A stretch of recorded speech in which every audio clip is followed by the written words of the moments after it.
What's up, everyone? Welcome back to Mindset Monday. And today we have a very simple episode about why it seems so hard to lose the weight. And I'm going to dive into some key things here that a lot of you have probably been putting in your way that you didn't even realize.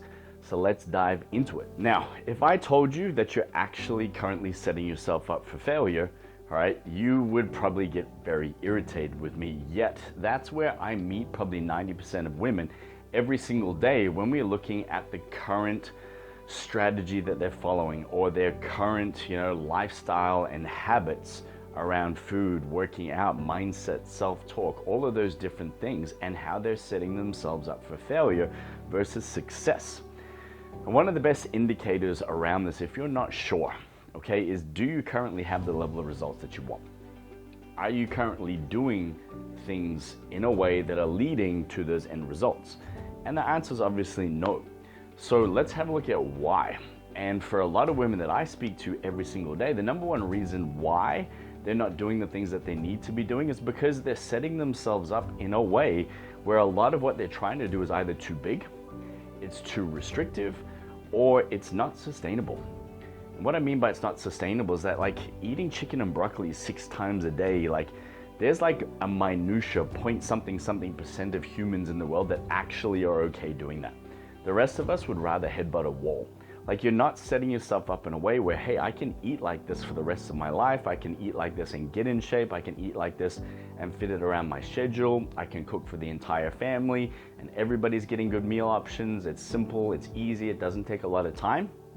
That would be an example of setting things up in a way that is more sustainable, setting things up in a way where you're guaranteed to succeed. Because if you go out on the weekend, what are you going to do? What if chicken and broccoli is not on the menu, right? Like, what are you going to do if you've got a function to go to and you can't be in control of your meal? How do you get back to fat burning and losing weight as quickly as possible? So the first thing that you need to do is have a look at how you're currently setting yourself up. Even if you're not starting yet and you're only eating once a day because you're fasting, right? Which is more like starving yourself. That's not a strategy to set you up for long-term success, right? If you're somebody who is constantly in this weight loss battle, but every single month and year you're getting heavier, there's a reason that that's happening. We just need to identify what that is at a practical level initially in order to then set things up so that you can put better things in place to succeed. Second thing here, all right, is that you don't have any drivers. And what I mean by that is that some people wait for motivation. And I say it all the time, motivation is like the tooth fairy. Like, it just doesn't exist. No one's gonna come along and sprinkle motivational dust on you. Like, that's just never, ever going to happen. So how do you get yourself to do the things that you want to do or the things that you know you need to do in order to achieve your end result when you don't feel like it? All right? For me, and for the women that we work with and the women that we help, we need to tap into a core driver. Like, why do you want to create change? Like, why is this important to you? Like, what's going to change in your life if you do or don't lose this weight? How is it going to affect your relationship, your intimacy, your presence with your children, your ability to feel better, to be happy, to have more confidence, to be more social, to grow your own business or whatever it is that you might be doing? Like, what are your drivers? Like, why even do this in the first place? Why not just keep staying the same way, putting on weight and feeling worse every year? Well, people are like, well, I don't want that. I'm sick of it. I'm sick of being tired. I'm sick of being in pain. I'm like, that's great, but why change? Because doing something just because you're sick of it is not enough. That's enough to react to something for a certain period of time, but it's not enough to drive the behavior and the actions long enough to create change. So what is it? Like, what is it for you? For a lot of our women, it can be their children, it can be the relationships on the rocks, it can be the fact that they just haven't chosen themselves because they've been doing everything for everyone for so long that now they're at a point where they want to choose them. They want to be happy. They want to feel the way that they want to feel again. And that should be enough for a lot of you. So think about what your drivers are, because these are the main things that are going to help you do what you need to do when you don't want to do it. Third thing here, and this is a big one, your ideals and your expectations are in your way. All right, like, so many people have this ideal in their head that I'm gonna work out 6 days a week and my food's gonna be perfect and I'm never gonna be tired and I'm always gonna be able to stick to things, and then 5 days in, shit happens, one of your kids gets sick, something happens with work, you have a fight with your partner, and everything goes out the window because your ideal was attached to perfection versus progress. And then you have these expectations that, cool, like I did everything perfectly for 5 days and I jumped on the scale and I only lost half a pound. Oh my God, this doesn't work, nothing's worked, this thing is terrible, it doesn't work for me, I'm obviously just somebody who can't lose fat. Right? Again, you did it for 5 days, talk to me when you've done it for 500 days. All right, but we don't think that way. We have these ideals and we have these expectations. We watch Susie on the advert on Facebook lose 10 pounds in 21 days. She looks amazing. I want to be Susie. The expectation is if I do what Susie did for 21 days, I'm also going to lose the 10 pounds. And when I don't, then what? All right, these ideals and these expectations are setting you up for failure. They're setting you up with this like false hope. And I'm not saying that hope is a bad thing, but if I don't have an internal core driver, hope is meaningless. It's a wish, right? Like I wish too that I could have a flying car, but again, what am I going to be disappointed when I can't? Like you've got to be able to ground these things into the reasons why you want to do it in the first place, but also understand that these ideals and expectations are in your way. Remove them. If you want to create an expectation, play the long game. If you want to create an ideal, be the type of person that's going to rep it out longer than anybody else. That's the ideal. Be the type of person that's going to show up more consistency and for longer than any other motherfucker around.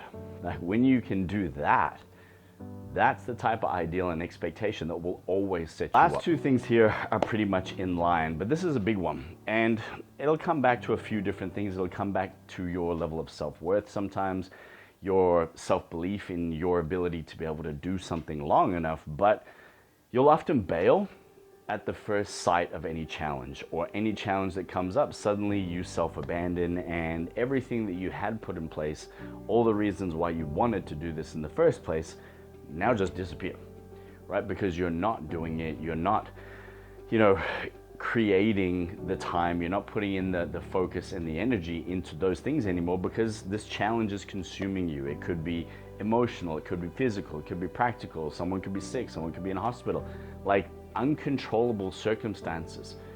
But if you're going to bail on everything every time that happens and then feel frustrated that I can't stick to things, or if only this and this didn't happen, I would have been okay.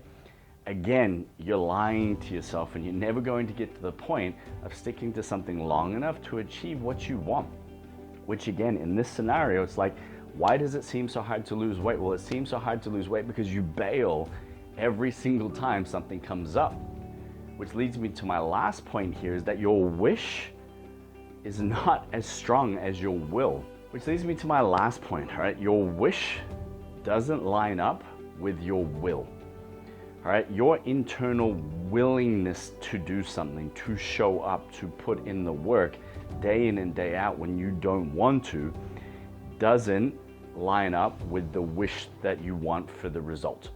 Like, I wish I could be 50 pounds, 100 pounds lighter. I wish I could fit into this bikini. I wish I would feel better. I wish that I was no longer thinking about what to eat and when to eat it and how to eat it and what to do and all the rest of the stuff that consumes me every single day. I wish I didn't have to put up with that.